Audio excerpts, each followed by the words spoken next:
All right, welcome once again. This is week 14, everyone. CLS 21. And we are in the middle of poetry. Uh, we are in week 2 of the poetry unit. And right now we are reading Gary Soto's The Elements of San Joaquin. And this is his first collection of poetry. So, really, what does that mean when you put out a first collection of poetry, poems? Um, well, speaking from personal experience, uh, it's it's it's refreshing. It's interesting. It's good. It's scary. It's crazy because for the first time you're putting your work out there. You're putting your writing. You've been writing poems. In Gary's case, he was taking classes at Fresno State, and his teacher, if you read the introduction, was a gentleman by the name of Philip Levine, who, if uh, if you go to poetry readings long enough, I highly recommend to do so, uh, especially Fresno State's poetry reading series and um, poetry readings out in the community. Uh, you can find that information on Facebook. But Philip Levine is a legend in his own right. He's a professor from Detroit, Michigan. Came here to Fresno State when virtually there was no one writing poetry at the time, and apparently, some of the great Chicano poets took him as a teacher, had him as a teacher at Fresno State. Gary Soto was one of them. Um, Luis Omar Salinas, may rest in peace, from Sanger, California. Uh, he was his student. Who else? Andres Montoya had him as a teacher. Um, who else? Dixie Salazar had him as a teacher. Maybe Ernesto Trejo. Um, those are all. Those names may be unfamiliar to you, but those are all Fresno poets with ties to the valley. Some have left the valley. Some are no longer with us. Some are here. So there's a long, strong lineage of poetry in the valley. So um, that being said, um, what I want to do first is I just want to quickly go over the week's assignments. And then I want to focus in on the attendance journal for this week because it's going to be a little bit of a challenge for a few of you if you're not used to speaking or reading. That's okay. I'm gonna I'm gonna do my very best to try to coach you through this. I know it's not the same virtually, but give it our all. So before we get going, um, let's see. I'm I'm on the overview of week 14, and I'm not sharing my screen. Maybe I should share my screen at this point. I think that would be great. So let me do that. Okay, so I'm sharing my screen. Okay, so here's our overview of week 14 right here. This week we continue with Gary Soto's Elements of San Joaquin by reading part 2 of the book. The second part of the book is more detailed in terms of natural landscape description, um, and contains some of the more political and controversial poems in this collection. So part 1 um, are a lot of odes to friends and to the neighborhood, um, stories of memory, um, and then he gets into more of a political, uh, like a political territory in parts 2. We see a lot of the campesino valley type poems, working in the fields.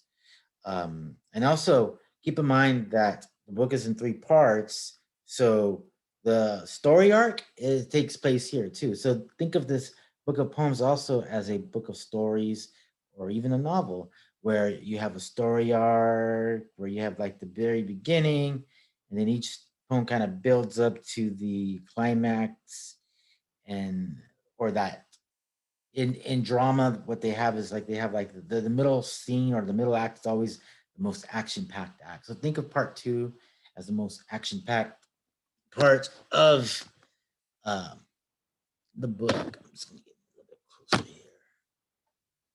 Okay. Um,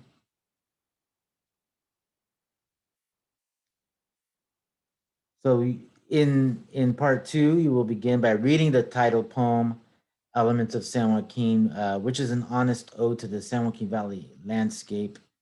Um, as you read these, I'm going to skip down here. As you read these poems, think about images that are memorable to you. So there's a journal assignment that is tied to part two, but and I'll go over that. But but in the meantime, when you're reading these poems, think about not just the poem itself, but think about um, the images that maybe conjure your own memories.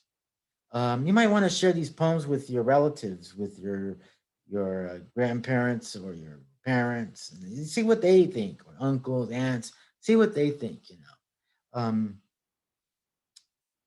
It's always interesting to get a point of view, a different point of view outside of your own. Um,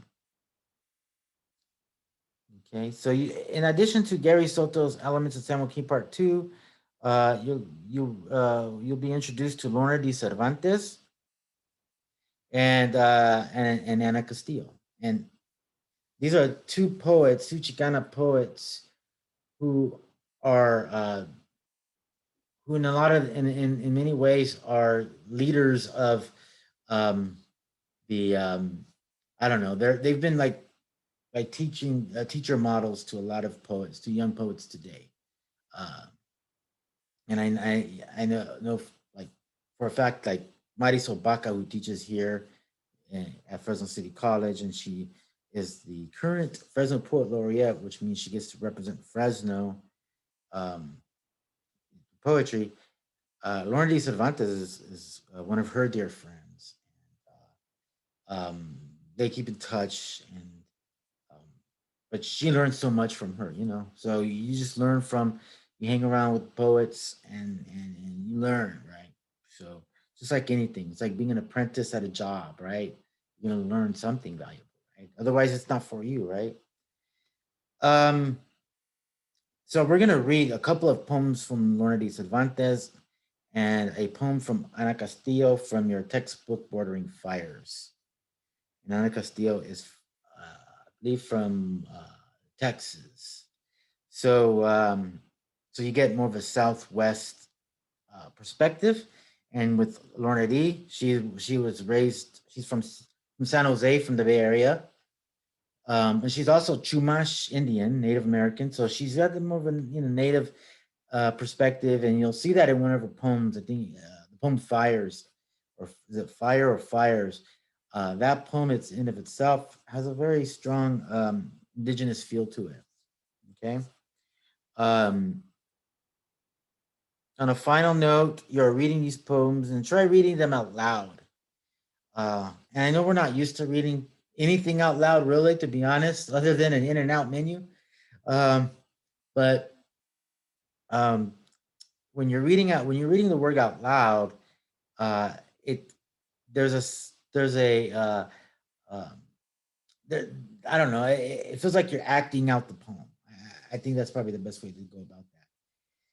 And my recommendation is when you read the poem, um, try to hear yourself read it, and pause where you think it's good to pause. But remember to pause.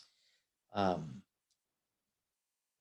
I think that that's one of the things that we do sometimes when we're not good, when we don't practice our reading loud skills, is we tend to run our words together, and we want to rush through things, right? But understand this: it's just like writing an essay. You have an audience, so when you're reading a poem, you have an audience, even if you don't see them. Um, you always consider your audience, okay? So let's just go right through the week's assignments here. So again, you're reading parts 2 of Elements of San Joaquin. As you and you're going to keep a journal, an informal journal for the week. Uh, you're not turning this journal in, but I highly recommend you keep a journal as you're writing throughout the week, because you will be turning something in, and I'll explain that in just a sec. So, as you keep your journal, write down your immediate thoughts, reflections on the poems in part 2. Are there images you felt were important? Which images you felt like were very striking to you that pulled you in as a reader? Consider why you felt this way and share your thoughts. And so you might get a little personal with this. You might, it might show you something a little bit more that's inside that you didn't really realize, and now you're articulating it for the first time. And so that's okay. That's okay. Um, no one else ultimately, well, no one else is going to read these. I'm going to read these. Um, I'm the only one. But I'm very interested in what you have to say. I'm interested in your thoughts and your ideas, and I want you to take risks in your writing. I'm not grading for grammar, and I'm not grading for whether your ideas make sense or not. I just want to see what you have to say um, in in that little mind of yours, or that big mind of yours, that expansive mind of yours. Okay. Um, Part 3, summarize your thoughts from the reading and a full page response. So summarize your thoughts, go back, consider what you learned. What did you want to know more about? What were your favorite poems? Or maybe you had poems that you didn't like. Um, Maybe you didn't like any of them for whatever reason. That's totally your prerogative. But give me your reason why. Don't just say I don't like these poems.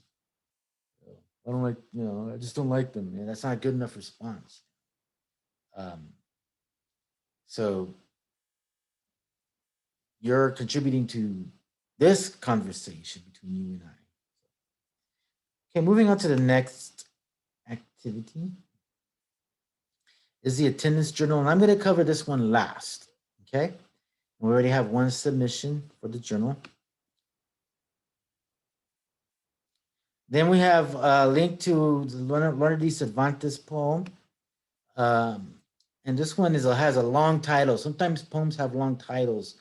This goes back to who did I think Allen Ginsberg. He's a poet from the 1950s in a generation called the Beat Generation.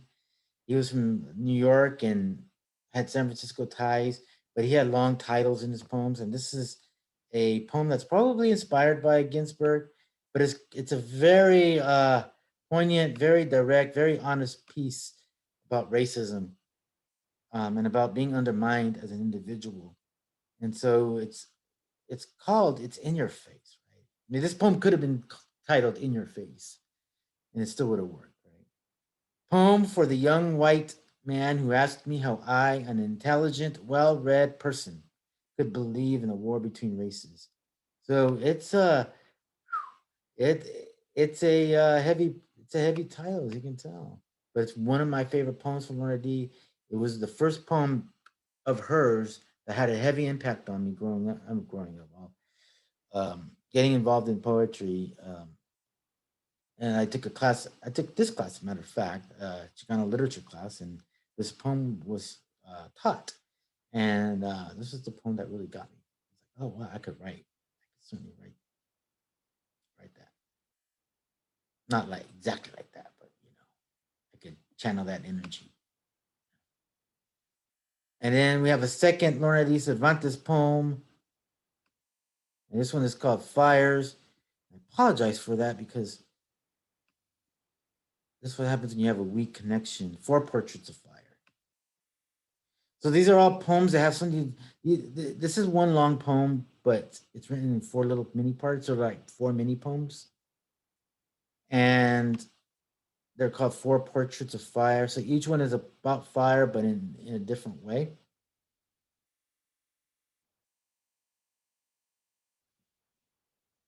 And immediately I started counting lines, and poets will do that because a sonnet has 12 lines. You're like, Are these sonnets? So you're like counting the lines. Are there 12 lines here? 8, 9, 10. These are 11 lines. This could be a sonnet. Could be a close sonnet, not an entire sonnet. Yeah. So this one's not 12, but the others may be. So okay, so let's come back to the informal poetry discussion. Somebody just messaged me on Canvas saying that this assignment was not open, or you couldn't submit anything. I changed the that was my fault right there, but I changed the settings, and now it's submittable. But I also, because of the issue, and you did not, which means you didn't have access to this assignment on the 20th, on the 19th, I went ahead and extended the due date for this discussion by a day. So it is now due on April 27th, which is a Tuesday at 11:59 p.m. So we're not doing the Wednesday holdover like we would do if the one day holdover with the Monday. Um, so it's due on that. I think 24 hours is a good enough extension. So okay, let's go back to the attendance journal, and I could. Let's see, what am I doing here? Oh, I may have to go backwards.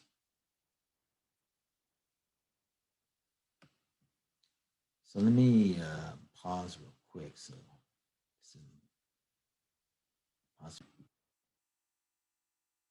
Okay, and we're here at the attendance journal.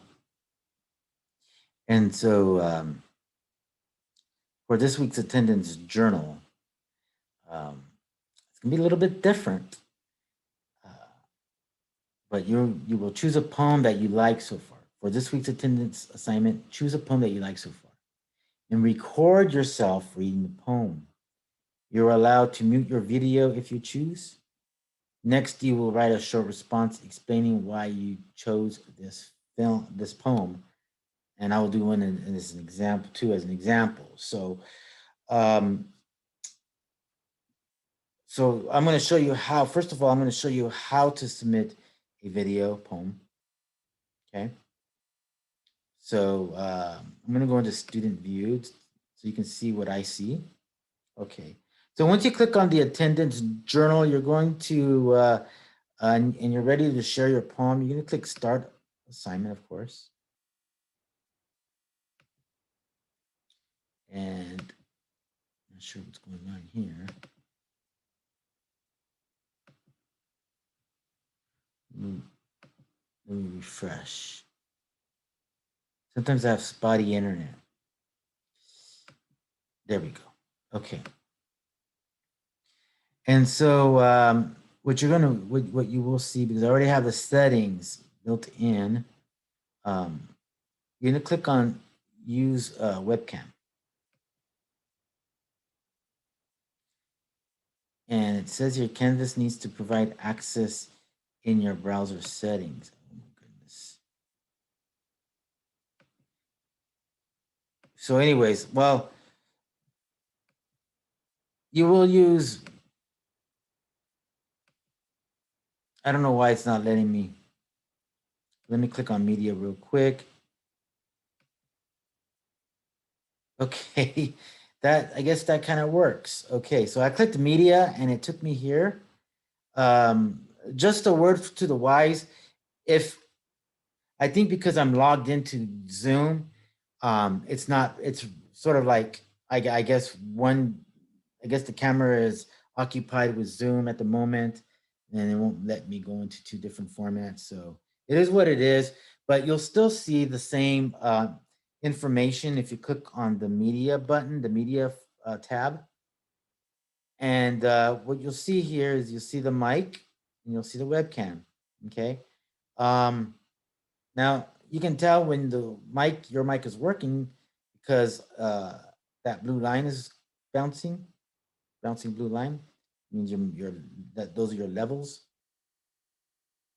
And if it's not, then it'll prompt you to, you might have to go into your settings to fix your microphone.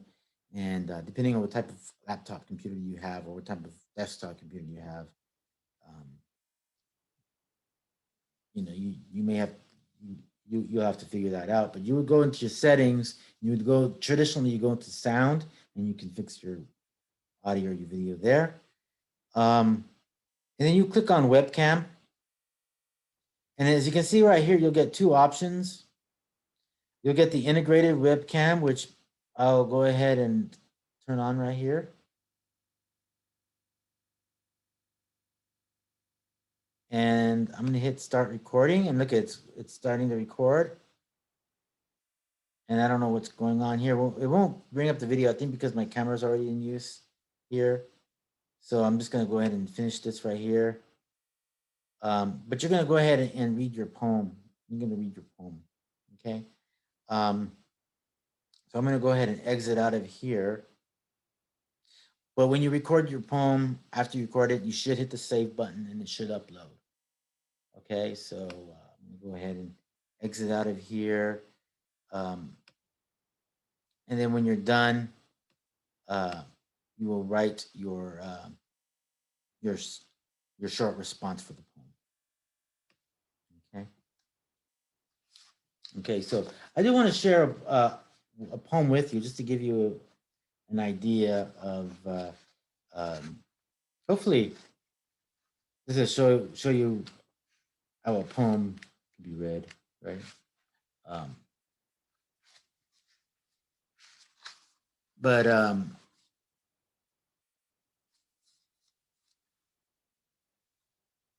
let's see. We're gonna read this poem right here. I'm gonna read this poem. It's called Fresno West Side Blues. It's one of the first poems in the book. And so I like this poem because it's a neighborhood poem. It's a neighborhood poem. And Gary Soto grew up on Braley Street in Van Ness.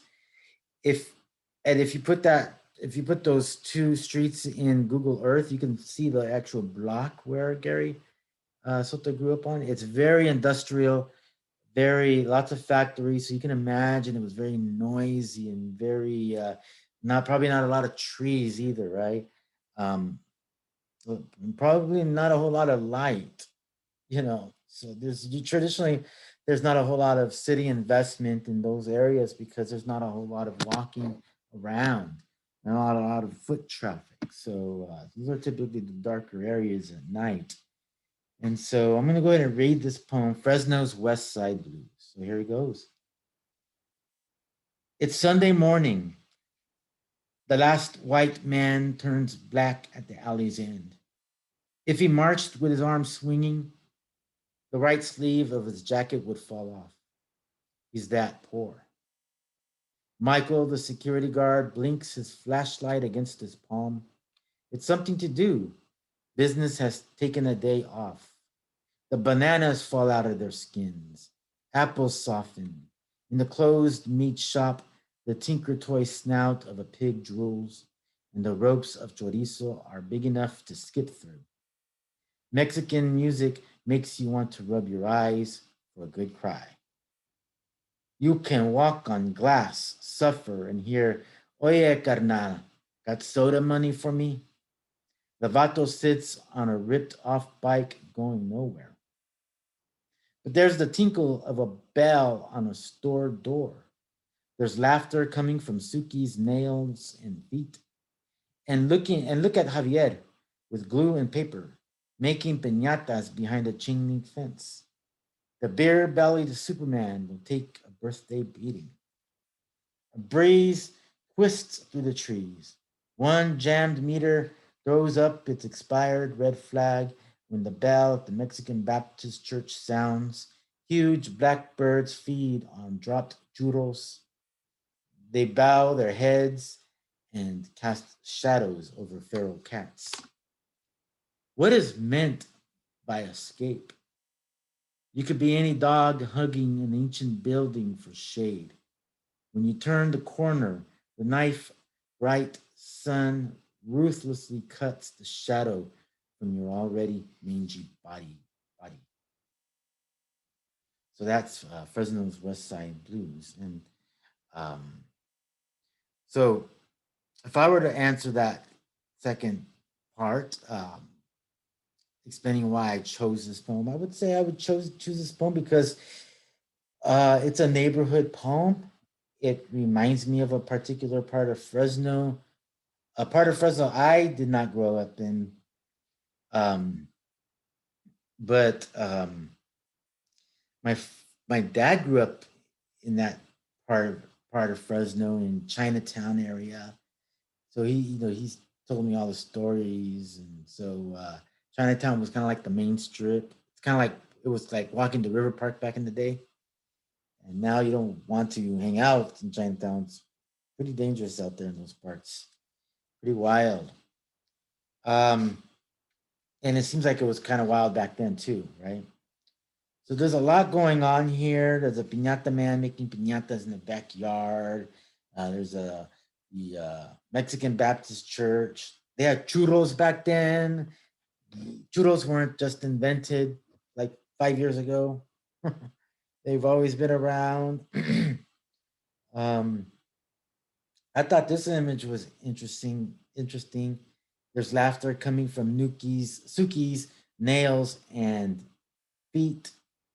So that tells me that that was probably uh, a foot and hand manicure place, maybe a little day spa with the last name Suki. That's Japanese. So think about who runs all of um, the day spas here in Fresno, in the Fresno area.